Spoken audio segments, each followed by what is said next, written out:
नमस्कार दोस्तों, स्वागत है आपका एक बार फिर से आपके अपने YouTube चैनल जेप्स चौधरी के ऊपर।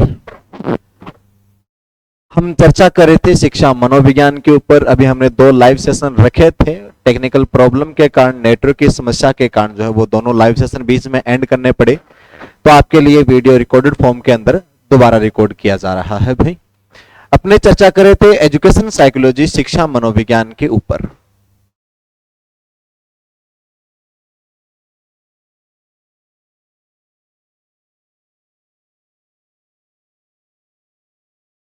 शिक्षा मनोविज्ञान,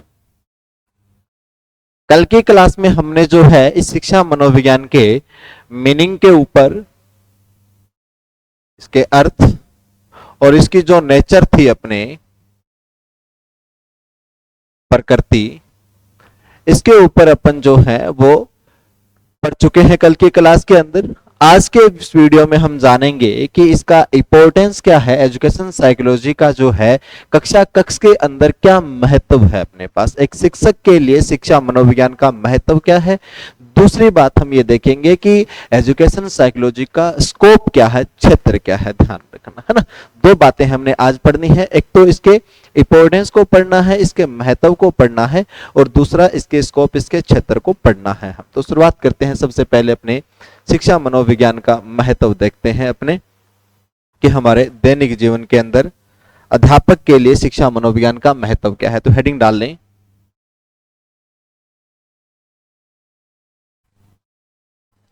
शिक्षा मनोविज्ञान का शिक्षक के लिए महत्व।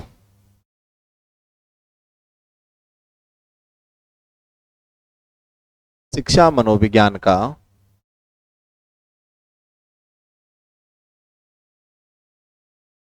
मनोविज्ञान,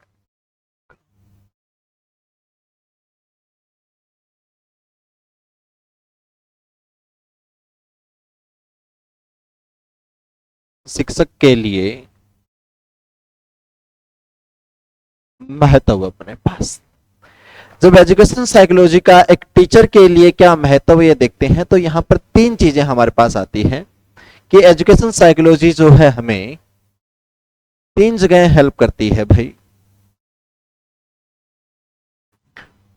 फर्स्ट ऑफ जो है कि जो हमारा लर्नर है, अधिगम करता,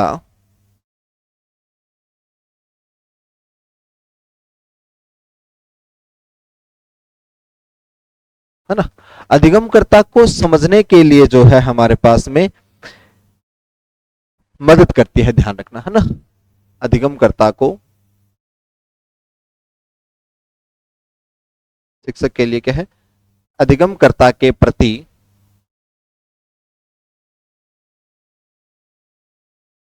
समझ बढ़ाना। अर्थात एजुकेशन साइकोलॉजी एक टीचर को यह बताएगी कि अधिगमकर्ता की क्या विशेषताएं होती है, उसको किस प्रकार से अपन विषय वस्तु पढ़ा सकते हैं, किस प्रकार से प्रभावी रूप से उसे समझाया जा सकता है ना। कि एक अधिगमकर्ता के बारे में पूरी समझ, उसके मानसिक स्वास्थ्य के बारे में, उसकी व्यक्तिगत विभिन्नताओं के बारे में, उसके विकास की अवस्थाओं के बारे में, उसकी गाइडेंस और काउंसलिंग के बारे में, निर्देशन और परामर्श के बारे में, अनुशासन को बनाए रखने के लिए, ये सारी बातें जो है हम अधिगमकर्ता के बारे में जानते हैं। अधिगमकर्ता के साथ दूसरा जो पॉइंट अपन पढ़ेंगे वो पढ़ेंगे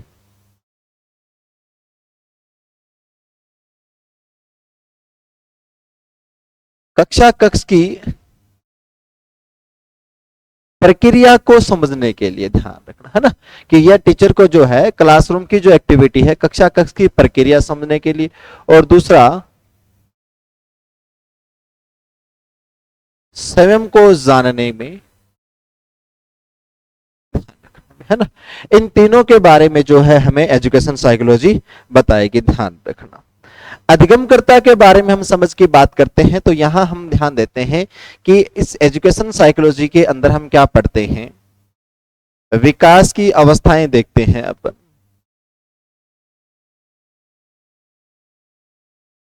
विकास की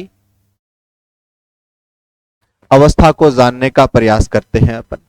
विकास की अवस्थाओं के अंदर देखें अपने, तो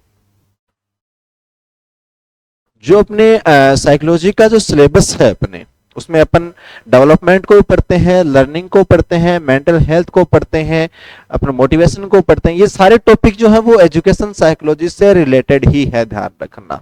इसलिए हमें, जो हम ग्रेड फर्स्ट की तैयारी कर रहे होते हैं, रीट की तैयारी कर रहे होते हैं, ग्रेड सेकंड की तैयारी कर रहे होते हैं, तो हम जो है इन टॉपिकों को पढ़ते हैं वहां पर। क्यों? क्योंकि ये हमें एजुकेशन साइकोलॉजी के रूप में ही पढ़ाया जाता है। तो एजुकेशन साइकोलॉजी जो है वो हमें विकास की अवस्थाओं के बारे के अंदर, जैसे शिशु अवस्था के अंदर बालक में कौन कौन सी विशेषताएं होती है, उसकी जिज्ञासा प्रवृत्ति कैसी होती है, शिशु अवस्था में उसकी क्या आवश्यकताएं होती है, शिशु अवस्था में उसका कैसा निर्देशन किया जा सकता है। इसी प्रकार बाल्य अवस्था की उसकी विकासात्मक जो विशेषताएं हैं, डेवलपमेंट जो प्रॉपर्टीज है वो कौन कौन सी है, उसकी कैसी जिज्ञासाएं हैं, किस प्रकार की आवश्यकताएं हैं, बाल्य अवस्था के उसका निर्देशन कैसा किया जाना चाहिए, उसकी शिक्षा का स्वरूप कैसा होना चाहिए। इसी प्रकार किशोरावस्था के अंदर जो है हमारे पास उसके एजुकेशन का स्वरूप कैसा होना चाहिए, किशोरावस्था में उसमें कौन से परिवर्तन आ रहे हैं, उसकी कौन सी विशेषताएं हैं, उसका व्यवहार कैसा है। ये तमाम जो विकास की जितनी अवस्थाएं हैं, इन अवस्थाओं के बारे में हम जो है यहाँ पर पढ़ते हैं। और ये किससे रिलेटेड होती है? ये अधिगमकर्ता से रिलेटेड, क्योंकि हमें क्लासरूम में जो है अलग अलग अवस्थाओं के बालक मिलेंगे। हमें बाल्यावस्था के भी बच्चे क्लास में मिलेंगे, किशोरावस्था के भी बच्चे हमें मिलेंगे। जैसे ग्रेड फर्स्ट के अंदर हम जो भी टॉपिक पढ़ते हैं वो बशर्ते वो है कि किशोरावस्था के रेफरेंस के अंदर पढ़े जाते हैं, ध्यान रखना ना। ऐसे ग्रेड फर्स्ट के अंदर, ग्रेड सेकंड के अंदर जो है वो बाल्यावस्था के संदर्भ में, ग्रेड फर्स्ट में किशोरावस्था के कॉन्टेक्स्ट में पढ़ते हैं। जब रेट वाले बच्चों को पढ़ाते हैं तो वहां पर शिशु अवस्था और बाल्यावस्था जो है हमारे पास, उनको दिमाग में रखते हैं। तो यहाँ जो है अपन अधिगमकर्ताओं के बारे में क्या जानते हैं एजुकेशन साइकोलॉजी के अंदर? सबसे पहले तो अपन विकास की अवस्थाओं को जानते हैं कि किस अवस्था में कौन से परिवर्तन होते हैं, इन परिवर्तनों के कारण उनकी कौन कौन सी आवश्यकताएं होती हैं, बालक के सोचने समझने का, तर्क चिंतन का स्तर कैसा होता है, उसका निर्देशन कैसे किया जाना चाहिए, ध्यान रखना। ये तमाम बातें इस विकास की अवस्थाओं के अंदर अपने पढ़ते हैं, ध्यान रखना। उस विकास की अवस्थाओं को पढ़ने के बाद में जो दूसरा आता है इसका रोल अधिगमकर्ता के बारे में, वो है छात्र को समझने में, है ना। छात्र को समझने में मतलब यह है कि क्लास के अंदर जो बालक है, उस बालक की अभिवृत्ति कैसी है, उसकी अभिरुचि कैसी है, उसकी अभियोग्यता कैसी है, उसका चेतन व्यवहार कैसा है, उसका अचेतन व्यवहार कैसा है। मतलब क्या कि छात्र को जहां समझेंगे तो अपन देखेंगे कि उसका मानसिक स्तर कैसा है। हम उसके मानसिक स्तर को समझने का प्रयास करेंगे, हम उसकी अभियोग्यता, एप्टीट्यूड को देखेंगे, हम उसकी एटीट्यूड, अभिवृत्ति को देखेंगे, हम उसके इंटरेस्ट, अभिरुचि को देखेंगे। इसके अलावा जो उसकी पर्सनैलिटी है, उसकी जो इंटेलिजेंस है, बुद्धि है, उसका मानसिक स्वास्थ्य है, उसका समायोजन है, ये सारी बातें अपने जानते हैं कि बालक की अभियोग्यता का स्तर क्या। अच्छा, ये तीन मानसिक स्तर आप जानते हैं। अभियोग्यता जो होती है, एप्टीट्यूड होती है, ये कैसी होती है भी? इनबॉर्न होती है, जन्मजात होती है। अभिवृत्ति कैसी होती है भी? अर्जित होती है। और अभिरुचि जो होती है वो आपकी जन्मजात भी होती है और अर्जित भी होती है, ध्यान रखना, है ना। ये तमाम चीजें अपने जानते हैं, पढ़ते हैं। आगे पूरे टॉपिक भी आएंगे कि अभियोग्यता क्या चीज है, कि किसी कार्य को करने का जो विशिष्ट कौशल, एक जन्मजात शक्तियां हैं जिसमें कार्य करने की कोई कला हो हमारे पास, जो इनबॉर्न हो, वो अभियोग्यता होती है। इसी प्रकार अभिवृत्ति दृष्टिकोण होता है, नजरिया होता है। किसको क्या कहते हैं? अभिवृत्ति जो है किसी विषय वस्तु के उपयोग आधारित, किसी विषय वस्तु के प्रति उपयोग आधारित सकारात्मक नकारात्मक मानसिक संप्रत्यय अभिवृत्ति होती है, कि हम कैसा दृष्टिकोण रखते हैं किसी चीज को उपयोग में लेने के बाद में। वातावरण से ये बनती है, ध्यान रखना, तो इसलिए अर्जित होती है। इंटरेस्ट टेढ़ा है मगर मेरा है कुरकुरे, है ना, जो हमारी पसंद को व्यक्त करता हो, ध्यान रखना, है ना। और ये जब आप ग्रेड सेकंड में पढ़ते हैं तो आती भी है हमारे पास। रुचि किसकी माँ है? रुचि ध्यान की माँ। जहां हमारा ध्यान जाता है वहां हमारा इंटरेस्ट भी होता है, ध्यान रखना, है ना। तो ये तमाम चीजें अपन आगे पढ़ेंगे, लेकिन ये किसके बारे में जानते हैं अपन कि यहाँ एजुकेशन साइकोलॉजी हमें ये बताती है कि बालक का मानसिक स्तर देख करके, उसकी अभियोग्यता देख करके, उसकी अभिरुचि देख करके, उसकी अभिवर्ति देख करके, उसकी बुद्धि का स्तर देख करके, उसके चेतन व्यवहार को देख करके, उसके अचेतन व्यवहार को देख करके हम उस बालक का निर्देशन परामर्श करते हैं। तो यहाँ हम तमाम चीजें पढ़ते हैं एजुकेशन साइकोलॉजी के अंदर कि बालक का मानसिक स्तर कैसा है, उसकी अभियोग्यता कैसी है, अभियोग्यता में जो है अपने इसमें परिमार्जन कैसे कर सकते हैं, अभिवृत्ति में परिवर्तन कैसे कर सकते हैं, इंटरेस्ट को कैसे बदला जा सकता है, ये तमाम बातें भी अपन यहां पढ़ते हैं, ध्यान रखना। इसके अलावा जो है अपने पास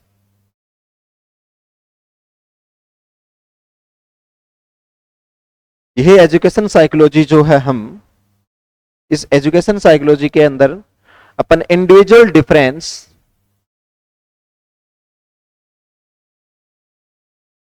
व्यक्तिगत विभिन्नता, है ना, इसको समझने के अंदर भी शिक्षा मनोविज्ञान सहायता देते हैं। शिक्षा मनोविज्ञान कहती है कि कोई भी दो व्यक्ति जो है एक जैसे नहीं हो सकते, दो व्यक्ति एक जैसे नहीं हो सकते, तो दो छात्र एक जैसे कैसे हो सकते हैं। दो छात्रों के अंदर परस्पर जो है हमें अंतर देखने को मिलेगा, ध्यान रखना। कोई छात्र प्रतिभाशाली भी हो सकता है, कोई छात्र मंदबुद्धि हो सकता है, कोई सृजनशील हो सकता है, कोई विशिष्ट बालक हो सकता है, कोई चाइल्ड विद स्पेशल नीड का हो सकता है। अर्थात हम सबके अंदर डिफरेंस है, हम सब में अंतर है। उन व्यक्तिगत विभिन्नताओं को, व्यक्तिगत विभिन्नता के जो नकारात्मक कारक है, उन कारकों को किस प्रकार से उदासीन करते हुए अपन कक्षा कक्ष को एक बेहतर रूप के अंदर जो है एक सकारात्मक रूप के अंदर कैसे आगे लेकर के बढ़ सकते हैं, किस प्रकार की व्यक्तिगत विभिन्नताएं होती हैं, ये तमाम चीजें भी हैं अपन इस शिक्षा मनोविज्ञान के अंदर पढ़ते हैं। जो किससे रिलेटेड आ रही है, सारी बातें अपने अधिगमकर्ता से रिलेटेड आ रही है, ध्यान रखना। व्यक्तिगत विभिन्नताओं के अलावा जो है अपन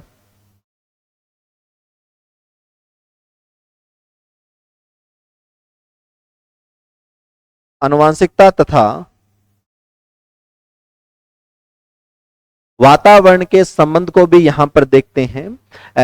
मनोविज्ञान ये मानती है कि व्यक्ति जो है हमारे पास में वो वंशानुक्रम और वातावरण का उत्पाद है। इसका मतलब यह है कि वंशानुक्रम, आनुवंशिकी जो है हमारे पास में, और वातावरण एक ही सिक्के के दो पहलू है, ध्यान रखना।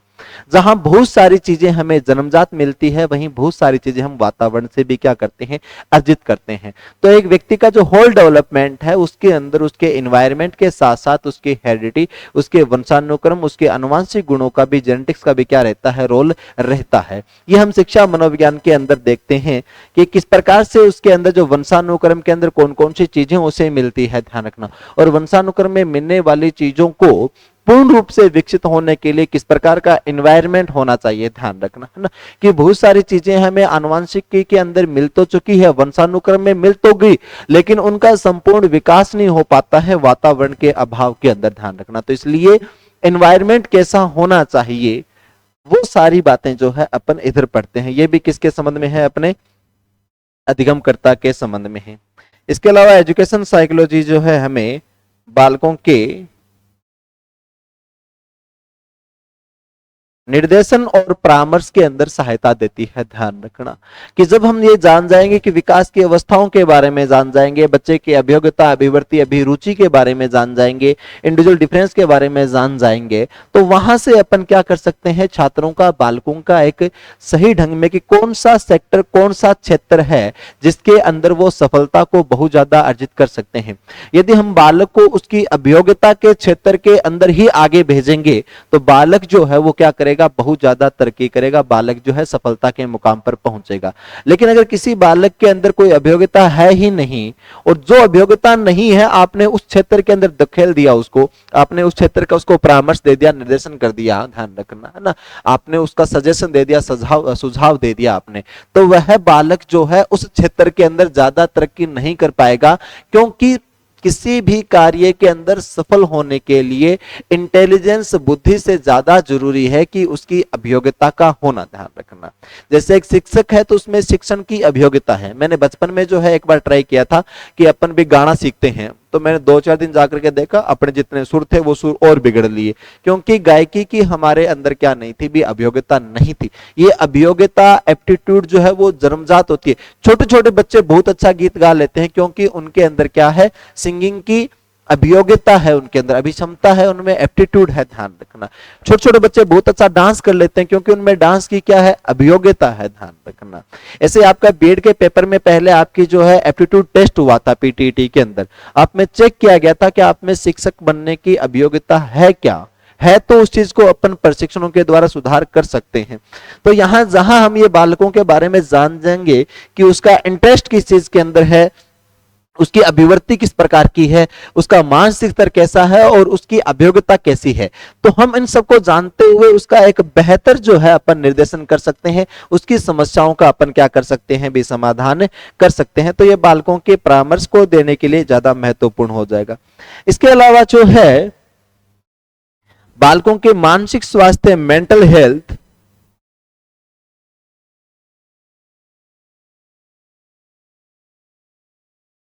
और समायोजन,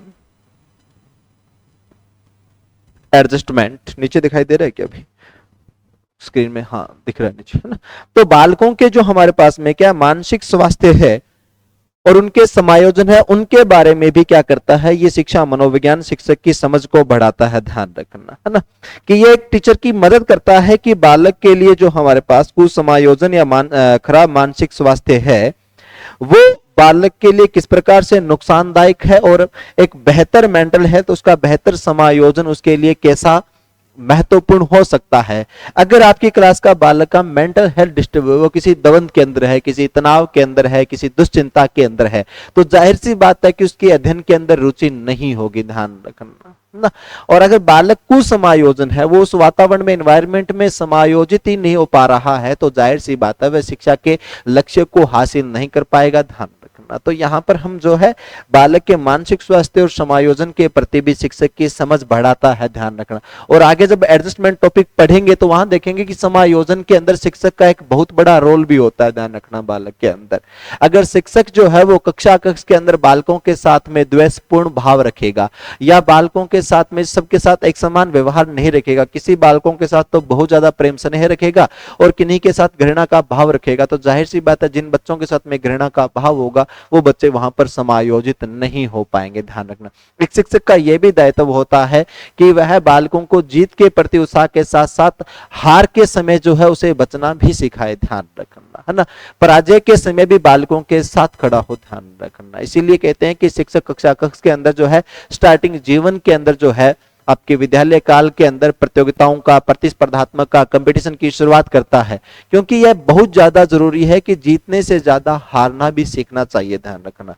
कुछ बार जो बच्चे हैं वो 10वीं 12वीं तक बहुत अच्छे नंबर लेकर के आए होते हैं, उन्होंने जीवन के अंदर सफलता को तो देखा है लेकिन उन्होंने कभी जो है वो असफलता को नहीं देखा। 12वीं के बाद अपन देखते हैं कोटा वगैरह शहर में चले जाते हैं, वो जो है नीट वगैरह की जेईई की तैयारी करते हैं, हमेशा जीवन में सफलता देखी थी और पहले ही झटके के अंदर उनके नीट में क्या हो गए, तो फेल हो गए।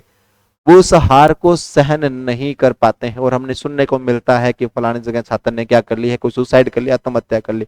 किस कारण?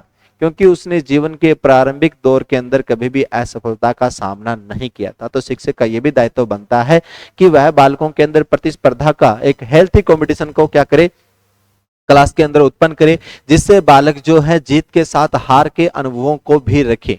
जिन्होंने जीवन के प्रारंभिक दौर के अंदर हार को देखा होता है वो जीवन में कभी भी हार नहीं मानते, देखना, वो संघर्ष करना जानते हैं। तो ये सारी चीजें जो है वो भी अपन साइकोलॉजी के अंदर देखते हैं। आगे मैं समायोजन टॉपिक के अंदर खूब डिटेल के अंदर पढ़ेंगे शिक्षक का बालक के समायोजन के अंदर कैसा कैसा रोल है, ध्यान रखना। उसके अलावा जो है छात्रों के अंदर सृजनात्मकता का गुण विकसित करने के अंदर ध्यान रखना, क्रिएटिविटी के अंदर, और बालकों के डिसिप्लिन अनुशासन के अंदर। पहले अपन ये माना करते थे कि अगर किसी क्लास के अंदर बिल्कुल शोर शराबा, बच्चे चुपचाप है, तो हम मानते थे कि वो क्लासरूम बेहतर है, ध्यान रखना, है ना। वो एक दमनकारी थी कि बच्चे डर के मारे बोल नहीं पाते थे, ध्यान रखना, वो क्लासरूम कतई बेहतर नहीं है, ध्यान रखना। जहां बालक स्वतंत्र होकर के अपनी जिज्ञासाओं को, अपनी समस्याओं को शिक्षक से नहीं पूछते हैं तो उस क्लासरूम का कोई महत्व नहीं है, ध्यान रखना ना। तो वर्तमान के अंदर आप क्लासरूम को देखेंगे, हमेशा कहते भी हैं कि टीचर है वो दो प्रकार के होते हैं, एक टीचर ऐसा होता है कि उसका इतना ज्यादा भय होता है कि बालक चाहकर भी कुछ पूछ नहीं पाते उससे, ध्यान रखना, इतना खौफ रहता है, ध्यान रखना। एक टीचर वो होता है कि बच्चों की जो है पीठ थपथपा करके उन्हें कामयाबी की बुलंदियों तक भेज देता है, ध्यान रखना। तो पहले के जमाने के अंदर टीचर का बहुत बड़ा खौफ हुआ करता था, ध्यान रखना। तो बालक अपनी जिज्ञासाओं को नहीं पूछ सकता था, ध्यान रखना। शिक्षा मनोविज्ञान ने उस दमनकारी नीति को क्या कर दिया, हटा दिया। उन्होंने कहा कि क्लास का एनवायरनमेंट ऐसा होना चाहिए कि बालक जो है, इस प्रकार का डिसिप्लिन, अनुशासन ऐसा नहीं कि बच्चे चुपचाप बैठे हैं। अगर बच्चे चुप बैठे हैं तो कोई मतलब ही नहीं इस चीज का। बच्चे ऐसे हो कि विषय वस्तु के प्रति एक्टिव हो, अपनी जिज्ञासाओं को पूछें, अपनी परेशानियों को पूछें और किसी विषय के ऊपर जो है वो डिबेट करें, वाद विवाद करें, ध्यान रखना, उसे बेहतर रूप से समझने का प्रयास करें, ध्यान रखना, है ना। तो ये उनमें क्रिएटिविटी और अनुशासन दोनों, ये खूब सारी बातें, मतलब एक लर्नर के बारे में जो क्या क्या चीजें हैं वो सारी हमें साइकोलॉजी जो है, एजुकेशन साइकोलॉजी, वो बताती है, ध्यान रखना। अधिगमकर्ता के बारे में जानने के बाद जो है साइकोलॉजी हमें कक्षा कक्ष की प्रक्रियाओं के बारे में बताती है। कक्षा कक्ष की प्रक्रियाओं के अंदर अपने देखें तो प्रभावी शिक्षण विधि इनके प्रति समझ बनाती है, ध्यान रखना, है ना, कि क्लासरूम के अंदर किस स्तर के ऊपर अपन देखते हैं। जब टीचिंग वर्ग के अंदर जो अपने पार्ट देखते हैं, शिक्षण वर्ग जो है, अपने शिक्षण की विधियां अपन देखते हैं, मेथड के पार्ट को जो देखते हैं, अपने पेडागोजी वाला पार्ट जो देखते हैं, पेडागोजी में अपन देखते हैं कि प्राइमरी लेवल के ऊपर जो है वो कौन सी शिक्षण विधियां बेहतर है, सेकेंडरी लेवल पे कौन सी है, हायर सेकेंडरी पे कौन सी है, इसी प्रकार गणित के अंदर कौन सी बेहतर जो है शिक्षण विधि रहेगी प्राथमिक स्तर के ऊपर, उच्च प्राथमिक स्तर पे कौन सी गणित के अंदर शिक्षण विधि ज्यादा बेहतर रहेगी, माध्यमिक स्तर पे कौन सी ज्यादा शिक्षण विधि है वो बेहतर रहेगी। ऐसे अलग अलग विषयों के लिए, सब विषयों के लिए, सब स्तर के ऊपर, चाहे वो प्राथमिक स्तर हो, चाहे उच्च प्राथमिक हो, चाहे माध्यमिक हो या उच्च माध्यमिक हो, विषय वस्तु की प्रकृति के अनुसार के अंक गणित में कौन सी है, बीज गणित में कौन सी ज्यादा बेहतर है। तो वो प्रभावी शिक्षण विधियों के बारे में शिक्षा मनोविज्ञान बताता है कि अगर हम इन शिक्षण विधियों का प्रयोग करेंगे तो बालक है वो अधिक समझेंगे, उनकी विषय वस्तु के प्रति समझ अधिक होगी और शिक्षण के उद्देश्य जो है वो क्या होंगे, आसानी से अर्जित हो जाएंगे, ध्यान रखना। ये तमाम जो चीजें हमें बताती है वो कौन बताती है, ध्यान रखना, एजुकेशन साइकोलॉजी बताती है। ये कक्षा कक्ष की समस्या है। उसके अलावा जो है प्रभावी शिक्षण विधियों के साथ साथ जो है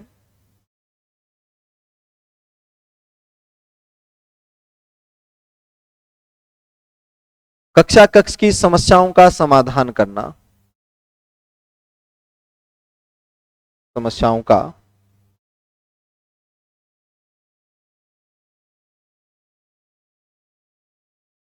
क्लासरूम के अंदर हमें बहुत सारी परेशानियों का सामना करना पड़ता है, ध्यान रखना। ये समस्याएं जो है विभिन्न प्रकार की हो सकती है। हो सकता है कि कोई बालक अपराधी प्रवृत्ति का हो सकता है कोई बालक जो है वो क्लासरूम के बीच में से भाग जाए, हो सकता है कि कोई बालक तनाव का शिकार हो सकता है, या कोई बच्चा जो है परीक्षा में नकल कर रहा है।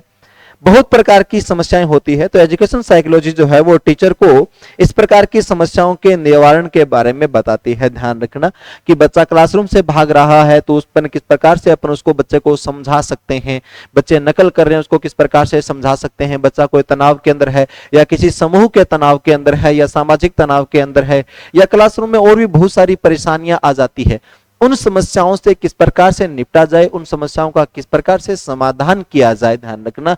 ये बातें भी हमें शिक्षा मनोविज्ञान समझाती है, ध्यान रखना। इसके अलावा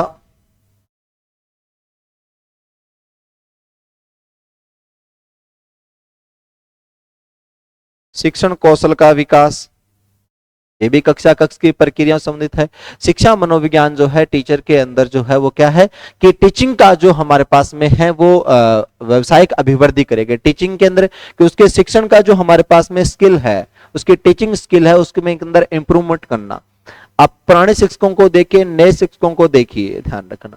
और एक आपने जिन बीएड कॉलेज से जहां से बीएड की है, जहां पर आपका प्रशिक्षण हुआ है, और एक जो देश के सर्वश्रेष्ठ जो हमारे पास में बीएड कॉलेज है जैसे RIE अजमेर है, ध्यान रखना, है ना, 2 IASC संस्थान है अपने राजस्थान के अंदर। उसके अलावा जो है 7-8 जो है हमारे राजस्थान के अंदर CTE है, उसके बाकी बाद में TTC है। तो जितने जहां पर आपकी जो टीचिंग स्किल जो है वो कहां से बनती है कि आपने प्रशिक्षण कहां से लिया है, आपने एजुकेशन साइकोलॉजी को कितना बेहतर पढ़ा है, ध्यान रखना।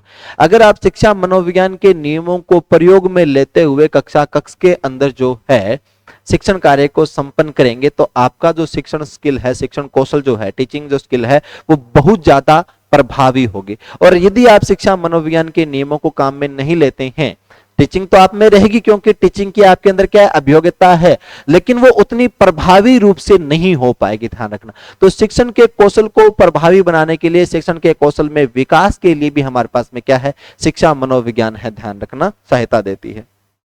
इसके अलावा छात्रों की शिक्षण में अभिरुचि बनाने के अंदर, शिक्षण में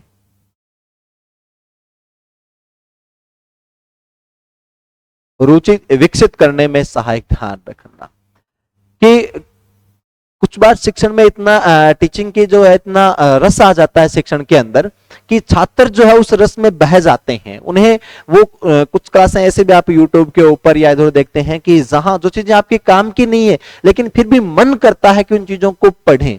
वो हुआ कैसे कि वो उन्होंने बच्चे में रुचि विकसित कर दी, ध्यान रखना। तो शिक्षा मनोविज्ञान के द्वारा जो है नियमों को प्रयोग किया जाए तो बच्चे की जो है कक्ष के अंदर रुचि, एक तो किसी चीज को आप सैद्धांतिक रूप से पढ़ा रहे हैं, थ्योरेटिकल पढ़ा रहे हैं, और उसी चीज को प्रायोगिक रूप से अगर आप समझाएंगे तो बालकों का ज्यादा इंटरेस्ट आ जाएगा, ध्यान रखना कि जहां आप गणित के किसी फार्मूले को या किसी कंसेप्ट को या विज्ञान के किसी भी चीज को क्या है आप बोर्ड के ऊपर केवल समझा रहे हैं, दूसरा कि उनका आपने प्रायोगिक कार्य करवा दिया, आपने शिक्षण सहायक सामग्रियों को यूज में लिया है।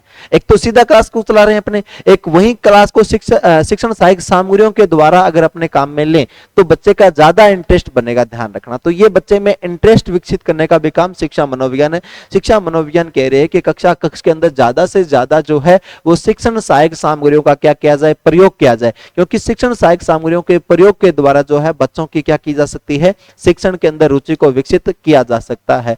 फिर किस विषय पर किसी प्रकरण को, किसी विषय वस्तु को किस प्रकार से पढ़ाया जाए, उसमें कैसे एग्जाम्पल दिए जाए, ध्यान रखना कि बालक जो है पैसिव ना होकर के एक्टिव होकर के, सक्रिय होकर के अपने स्वयं की भागीदारी को दर्ज करवाते हुए क्या करे, उस अधिगम प्रक्रिया को संपन्न करे, ध्यान रखना। अगर बालक सक्रिय हो गया तो इसका मतलब उसकी टीचिंग के अंदर जो है उसकी क्या होगी, रुचि का विकास हो चुकी है, कक्ष के अंदर उसका क्या आ चुका है, इंटरेस्ट आ चुका है, ध्यान रखना, है ना।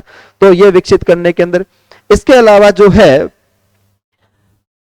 यहां पर हमें सहायता दे देती है जो शिक्षा मनोविज्ञान है, कक्ष की प्रक्रियाओं के देखें तो क्लास में और कौन कौन सी प्रक्रियाएं होती है क्लास के अंदर, जैसे आपकी मूल्यांकन की प्रक्रिया है ना, कि क्लास में कौन कौन से काम होते हैं वो सारे काम यहाँ आ जाएंगे। यह जो पार्ट है बेसिकली एक आपकी समझ विकसित करने वाला पार्ट है। इसमें कोई ये फिक्स नहीं है कि इतने ही पॉइंट होते हैं, हर टीचर के पढ़ाने का अपना अपना तरीका होता है, लेकिन अपने मेन चीज ये है कि एजुकेशन साइकोलॉजी का एक शिक्षक के लिए इंपॉर्टेंस क्या है। हो सकता है कि मैं 3 पार्ट में बांट करके पढ़ा रहा हूँ, कोई 2 पार्ट में, कोई 10 पार्ट में पढ़ा दे इसको। हो सकता है कि इन 3 पार्टों को न पढ़ा करके कोई टीचर जो है वो क्या कर सकता है कि ये सारे जो पॉइंट उनको अलग से पढ़ा दे, इनमें कोई 2 पॉइंट कम कर दे, ज्यादा कर दे। एटलीस्ट इस टॉपिक का उद्देश्य इतना सा है अपना कि हम ये जान सकें कि एजुकेशन साइकोलॉजी जो है वो हमारे लिए किस प्रकार से महत्व रखती है, ध्यान रखना, इंपॉर्टेंट क्या क्या है, ध्यान रखना।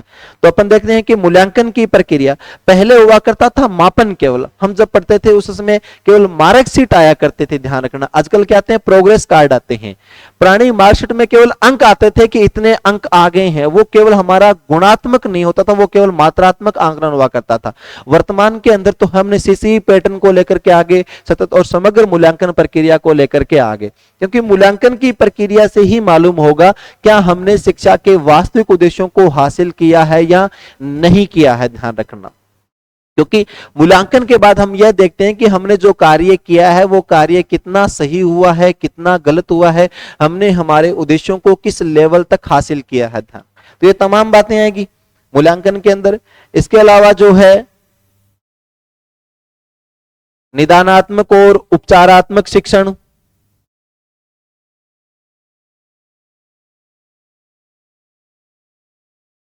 है ना।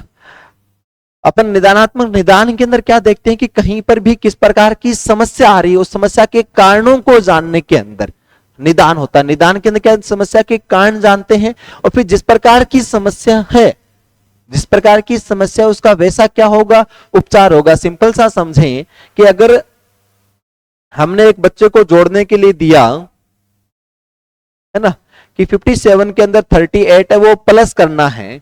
बच्चे ने जोड़ दिया, जोड़ करके लिखा उसने 7 + 8 कितने हो गए, 15 हो गए, 5 और 3 कितने, 8 हो गए। इसने यह जोड़ करके बता दिया, ध्यान रखना। तो क्या आप इस आधार पर बता सकते हैं कि बच्चे को जोड़ नहीं आता है? अगर आप निदानात्मक परीक्षण से नहीं गुजर रही हैं तो आप क्या कहेंगे? यही कहेंगे कि इसको जोड़ नहीं आता है, ध्यान रखना। लेकिन अगर आप निदानात्मक परीक्षण करेंगे, है ना, डायग्नोस्टिक टेस्ट करेंगे, तो आप बताएंगे कि बच्चे ने जोड़ा है 8 + 7 15। इसका मतलब बच्चे को जोड़ना तो आता है कि 7 और 8 कितने होते हैं, 15 होते हैं। 5 + 3 8। बच्चे को जोड़ना तो आता है, लेकिन बच्चे को क्या नहीं आता, इस हासिल को आगे लेकर के जाना नहीं आता है। तो यह जो चीज है कि वास्तव में समस्या कहां आ रही है। अगर आप केवल सीधा मूल्यांकन कर रहे हैं तो आप इस चीज को कट कर देंगे, कह देंगे कि बच्चे को योग नहीं आता, बच्चे को जोड़ना नहीं आता है। लेकिन जब आप निदानात्मक क्रिया करते हुए चलेंगे तो आप ये बताएंगे कि बच्चे को योग तो आ रहा है, लेकिन बच्चे को यह हासिल कैरी करना उसको नहीं आ रहा है, ध्यान रखना। तो ये हमें समस्या का कारण मालूम हो गया, ये समस्या का कारण मालूम हो गया।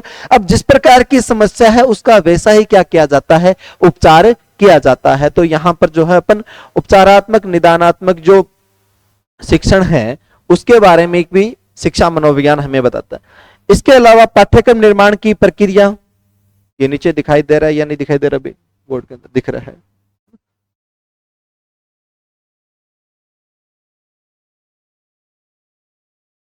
ये भी कक्षा कक्ष की प्रक्रिया के अंदर ही शामिल होता है अपने, कि पाठ्यक्रम निर्माण की जो प्रोसेस है कि पाठ्यक्रम किस प्रकार से बनाया जाए, बच्चे के स्तर का हो।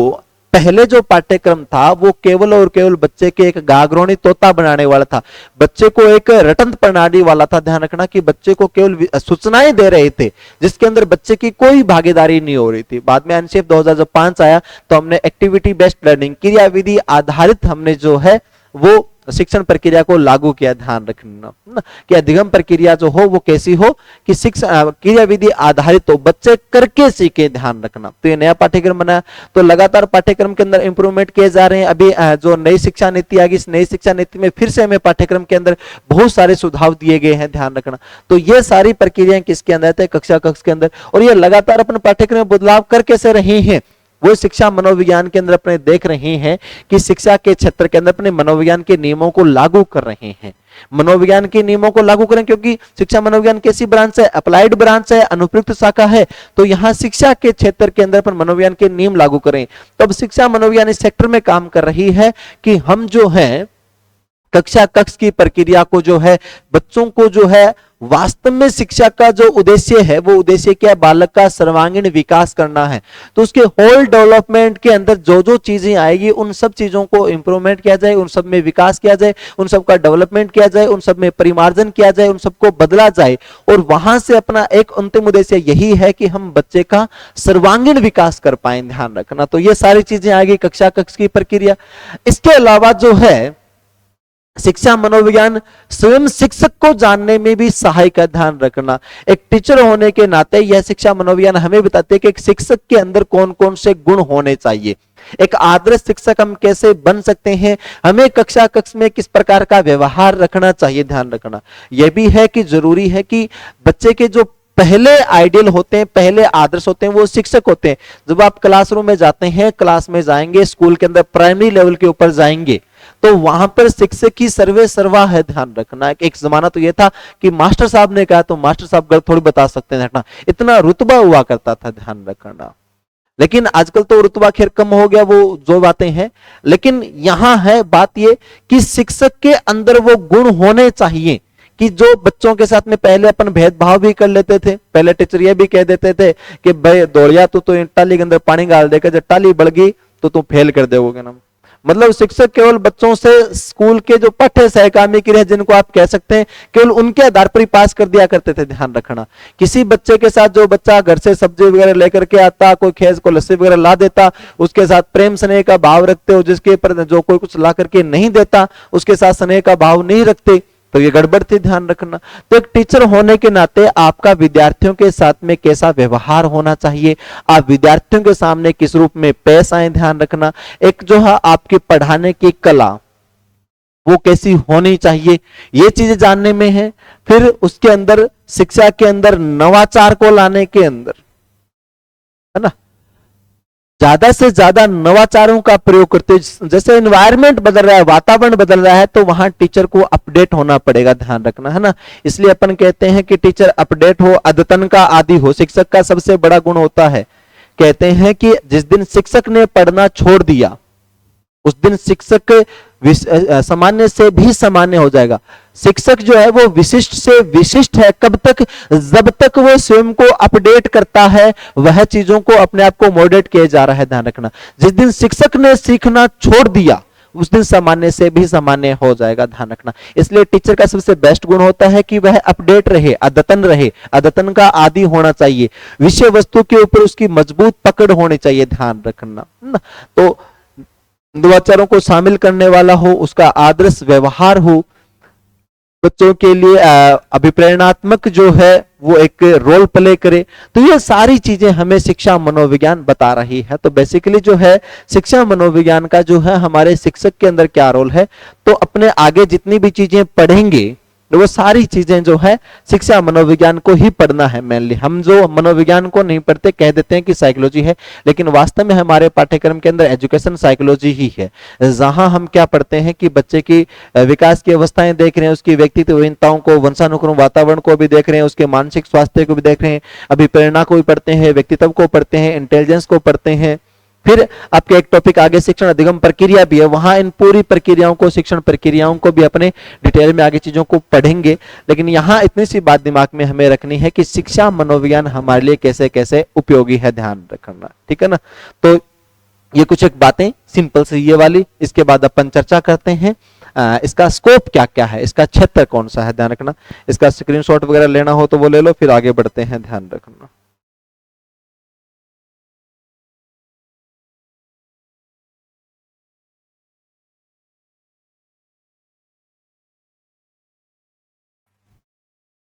आज 2 बार क्लासें अपने लाइव की, लेकिन नेटवर्क के कारण दिक्कत आ गई थी, फिर बीच में लाइट चली गई थी एक बार सेशन के अंदर। तो इस स्टूडियो के अंदर इन्वर्टर की व्यवस्था है नहीं, वापस लाइट आई है, तो आपके लिए वीडियो ये, क्योंकि टॉपिक को खत्म करें आज, इसको पूरा करें, कल फिर नया टॉपिक शुरू करें अपने, तो ये रिकॉर्ड करके जो है आप तक पहुंचाने का प्रयास। जब आप लाइव होते हैं तो थोड़ा सा पढ़ाना फिर भी कंफर्ट होता है, क्योंकि सामने से ये लगता है कि छात्र है, ये तो वन वे कम्युनिकेशन चल रहा है, बिल्कुल, है ना। अब एक खाली कैमरे के सामने बोलना बहुत मुश्किल काम है, ध्यान रखना, है ना। महान है वो शिक्षक जो भी ऑनलाइन पढ़ाते हैं, अपने तो इसमें भी आए हैं। कैमरे को फेस करना, कैमरे को बोलना। मैं चाह रहा हूं कि पीछे से कोई फीडबैक आए, प्रतिपुष्टि आए, ध्यान रखना। वो कहां से कैमरा फीडबैक दे देगा, ये प्रतिपुष्टि नहीं दे सकता। जब आपके लाइव में कमेंट चल रहे होते हैं तो उसमें थोड़ा सा ये होता है कि साथ साथ फीडबैक मिलता रहता है, तो एक अच्छा एक टीचिंग वे निकल जाता है, एक क्लासरूम का माहौल सा बन जाता है।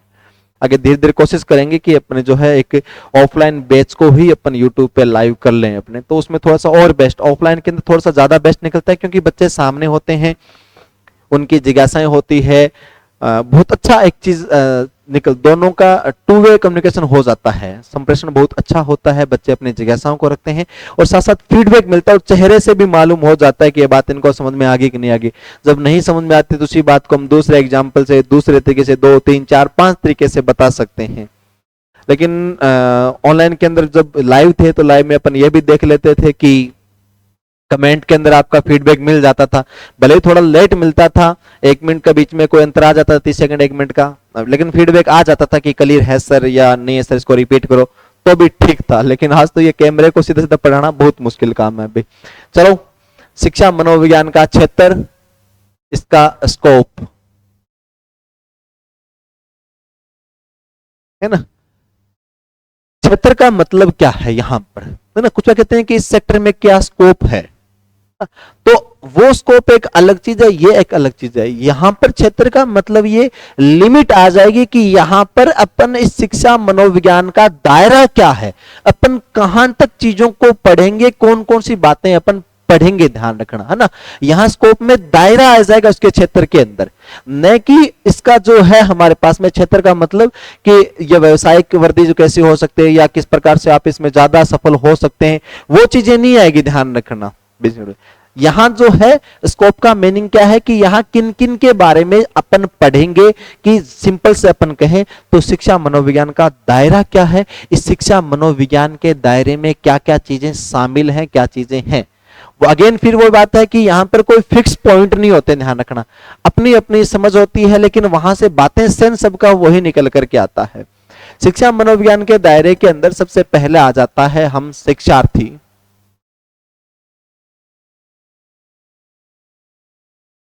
है ना, या अपन कह दें अधिगमकर्ता,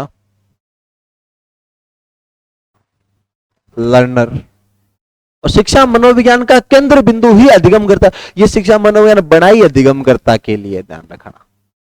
जब तक सीखने वाला बालक नहीं होगा तो शिक्षा मनोविज्ञान का फायदा क्या अपने अपने शिक्षा मनोविज्ञान क्या है कि मनोविज्ञान के नियमों को शिक्षा के क्षेत्र में इसलिए लेकर के आ रहे हैं ताकि बच्चे को बेहतर रूप से पढ़ा सकें, सिखा सकें, उसकी अधिगम प्रक्रिया संपन्न कर सकें। तो यहां हम जो है शिक्षार्थी के बारे में, अधिगमकर्ता के बारे में जानते हैं। अब अधिगमकर्ता के बारे में क्या जानते हैं, अगेन वो पीछे वाली बातें वापस से रिपीट हो जाएगी कि यहां पर दायरा क्या है कि हम अधिगमकर्ता की पर्सनैलिटी को देखेंगे, अधिगमकर्ता की जो है अपने इंटेलिजेंस को देखेंगे, उसकी अभियोग्यता को देखेंगे, उसकी अभिरुचि को देखेंगे, उसकी आदत को देखेंगे, उसके विकास की अवस्थाओं को देखेंगे, उसमें व्यक्तिगत विभिन्नताओं को जानेंगे, ध्यान रखना, है ना, कि यहां पर जो है शिक्षा मनोविज्ञान के अंदर क्षेत्र में देख रहे हैं शिक्षार्थी, तो शिक्षार्थी के बारे में मैं भी जरूरत नहीं मानता कि दोबारा फिर से उतने पॉइंट लिखें अपने कि यहां अधिगमकर्ता की अभिरुचि, आदतें, अभिवृत्ति, मनोवृत्ति, उसकी अभियोग्यता, उसके मानसिक स्तर, उसके बुद्धि, उसके व्यक्तित्व, उसके मानसिक स्वास्थ्य, उसके समायोजन, वो तमाम बातें अपन जो है पढ़ते हैं अधिगमकर्ता के बारे में, अपन ध्यान रखना। तो शिक्षार्थी लिख दिया, अधिगमकर्ता लिख दिया, तो पूरे के पूरे अधिगमकर्ता की चाहे उसकी वो विकासात्मक विशेषताएं हो, विकासात्मक परिवर्तन, शिशु अवस्था, बाल्यावस्था, किशोर अवस्था में जो चेंज आ रहे हैं वो सारे चेंजमेंट अपन पढ़ते हैं। फिर उन चेंजमेंट के अकॉर्डिंग उनका किस प्रकार से जो है हम शिक्षा के क्षेत्र के अंदर उनका निर्देशन कर सकते हैं, किस अवस्था में शिक्षा का स्वरूप कैसा होना चाहिए, वो तमाम बातें शिक्षार्थी के बारे में आ जाएगी, ध्यान रखना। शिक्षार्थी के बाद में हम जो मानते हैं दूसरा क्षेत्र इसका अधिगम प्रक्रिया, आपका लर्निंग प्रोसेस। अधिगम प्रक्रियाओं के अंदर अपन जो है सीखने के नियम, सीखने के सिद्धांत, किस प्रकार से जो सीखने की विधियां हैं, वो सारी बातें जो हैं वो अपन यहां पढ़ते हैं, ध्यान रखना, है ना। अच्छा, ऐसा कौन सा संप्रदाय था जिन्होंने जो है अधिगम प्रक्रिया को महत्वपूर्ण माना था? जो अपने पीछे मनोविज्ञान के संप्रदाय पढ़ रहे थे तो वहां पर हमने विकास के अंदर एक संप्रदाय था, वो विकास के अंदर अधिगम को महत्वपूर्ण मानना था। कमेंट करके आप वीडियो के अंदर जरूर लिख करके बताना कि वह जो है कौन सा संप्रदाय था जिस संप्रदाय ने है अधिगम प्रक्रिया को विकास के अंदर महत्वपूर्ण माना था। तो व्यवहारवाद था, ठीक है ना। अच्छा, बताई दिया मैंने, व्यवहारवाद के अंदर माना था अपने। तो ध्यान रखना कि यहां पूरी की पूरी अधिगम प्रक्रिया, सीखने के सिद्धांत, सीखने के नियम, अपन जो लर्निंग वाला टॉपिक पढ़ेंगे बेसिकली वो सारी की सारी बातें भी शिक्षा मनोविज्ञान के अकॉर्डिंग पढ़ेंगे। फिर अधिगम प्रक्रिया के साथ साथ जरूरी है कि अधिगम के लिए परिस्थिति कैसी है अपने पास।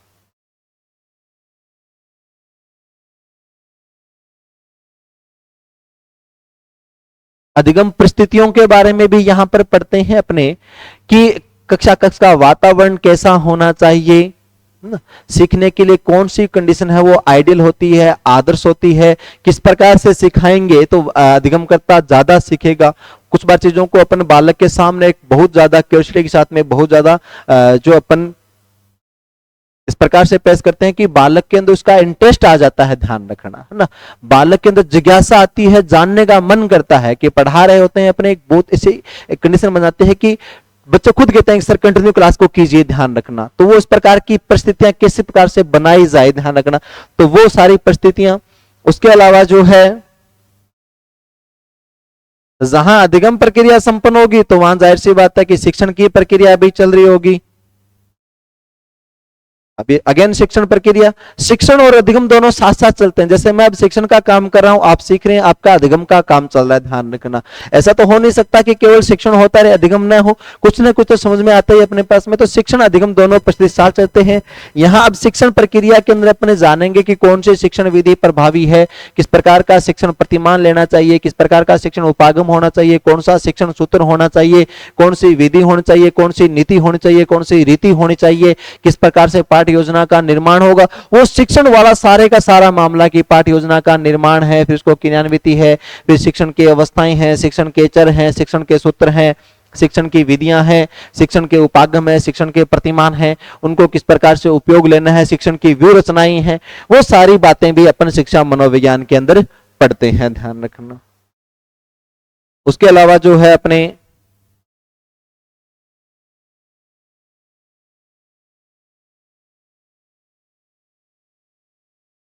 मापन मूल्यांकन, ध्यान रखना है ना, कि मूल्यांकन क्या होता है, मूल्यांकन कैसा होना चाहिए, ध्यान रखना। आगे अपन जब पूरा मूल्यांकन पढ़ते हैं, आपने रीट में खैर पढ़ा भी होगा, या जो बच्चे पहली बार पढ़ रहे हैं, तो अपन देखते हैं कि मूल्यांकन की प्रक्रिया के बहुत सारे स्टेप हैं, ध्यान रखना।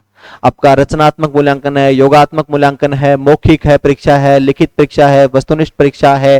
फिर मूल्यांकन में कौन कौन सी विशेषताएं होनी चाहिए, मूल्यांकन की कसौटियां देखते हैं कि मूल्यांकन जो है वो वस्तुनिष्ठ होना चाहिए, मूल्यांकन जो है विश्वसनीय होना चाहिए, वैध होना चाहिए, अभ्युष्ट होना चाहिए, विभेदनकारी होना चाहिए, ध्यान रखना। वो तमाम बातें, और बच्चे के मूल्यांकन के अंदर किन रीतियों को काम में लिया जाए, कौन सी मूल्यांकन की प्रक्रिया काम में लिया जाए, कहां योगात्मक मूल्यांकन किया जाना चाहिए, कहां रचनात्मक मूल्यांकन किया जाए, समेटिव असेसमेंट कहां पर हो हमारे पास में, और कहां पर जो है निदानात्मक जो है परीक्षण किए जाएं, वो तमाम बातें भी जो है अपन शिक्षा मनोविज्ञान के अंदर पढ़ते हैं। तो ये खूब सारे दायरे जो है, शिक्षार्थी हो गया, अधिगम परिस्थिति हो गई, अधिगम प्रक्रिया हो गई, मूल्यांकन हो गया, ये बातें। इसके अलावा जो है टीचर, शिक्षक के बारे में भी हमें जानने को मिलता है। अब चीजों को अगर को हो सकता है कि आप ये भी मिल जाएं कि अलग अलग लिखें, तो निदानात्मक परीक्षण, बात एक ही है, कोई फिक्स पॉइंट नहीं है।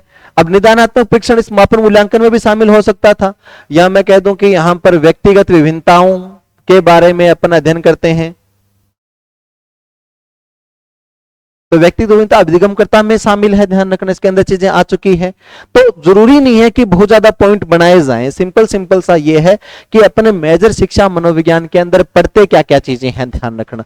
तो अधिगमकर्ता के जो इंटेलिजेंस है, उसकी व्यक्तित्व विभिन्नताएं हैं, वंशानुक्रम, वातावरण है, विकास की अवस्थाएं हैं, वो सारा शिक्षार्थी के अंदर शामिल हो गया। जब शिक्षार्थी के बारे में सब कुछ पढ़ रहे थे, तमाम चीजें आ जाएगी। अब निदानात्मक परीक्षण है, उपचारात्मक परीक्षण है, ये मापन मूल्यांकन के अंदर आ जाएगा। अब मैं शिक्षण प्रतिमान, शिक्षण व्यूह रचनाएं वगैरह, शिक्षण विद्या अलग लिखने का मतलब नहीं है, वो सारी चीजें किस में आ जाएगी, शिक्षण प्रक्रिया में आ जाएगी। इसी प्रकार सीखने के अलग अलग सिद्धांतों को लिखने की जरूरत नहीं है, वो सारी अधिगम प्रक्रिया के अंदर शामिल आ जाएगी। मतलब ये कुछ एक क्षेत्र है जहां हम शिक्षा मनोविज्ञान के बारे में पढ़ते हैं, ध्यान रखना। शिक्षा मनोविज्ञान जो है इन्हीं चीजों के आसपास घूमती है, इनसे बाहर नहीं निकलती है, ध्यान रखना। दायरे का मतलब, क्षेत्र का मतलब है कि इस विषय के अंदर, इस शाखा के अंदर अपन किन किन चीजों का अध्ययन करते हैं। तो मेजर जो अपने हैं कि अधिगमकर्ता का, तो अधिगमकर्ता के बारे में सारी बातें आ गई। फिर उसके सीखने की प्रक्रिया, उसको सिखाने की प्रक्रिया, और सिखाने वाले को, चार पांच बातें में से ध्यान रखना है ना। क्या कि एक तो सीखने वाला मतलब अधिगमकर्ता, उसको सिखाने की विधि है ना, शिक्षण प्रक्रिया, उसके सीखने की तरीके मतलब अधिगम प्रक्रिया, उसको सिखाने वाला मतलब शिक्षक, और फिर वह सीखा कि नहीं सीखा ये किससे मालूम हो जाएगा, मूल्यांकन से। तो मेजर जो है हम इसके बारे में इतना ही शिक्षा मनोविज्ञान के अंदर पढ़ते हैं। तो यह शिक्षा मनोविज्ञान का क्षेत्र है। इसके साथ यह जो टॉपिक है हमारा क्या होता है, भी पहला टॉपिक हमारा पूरा होता है, ध्यान रखना। यहाँ ज्यादा कुछ चीजें थी नहीं, लेकिन एक बेसिक बेसिक बातें हमने कर ली। अब जो है कल की क्लास के अंदर अपन किसी नए टॉपिक की शुरुआत करेंगे, वो चाहे डेवलपमेंट वाला कर लें, विकास को शुरू कर लें, या अधिगम को कोई भी नया टॉपिक शुरू कर लेंगे। तो इस टॉपिक में कोई भी डाउट हो तो आप टेलीग्राम पर पूछ सकते हैं। अब जो है टेलीग्राम चैनल भी जेफ चौधरी नाम से ही है, भी अपने जो है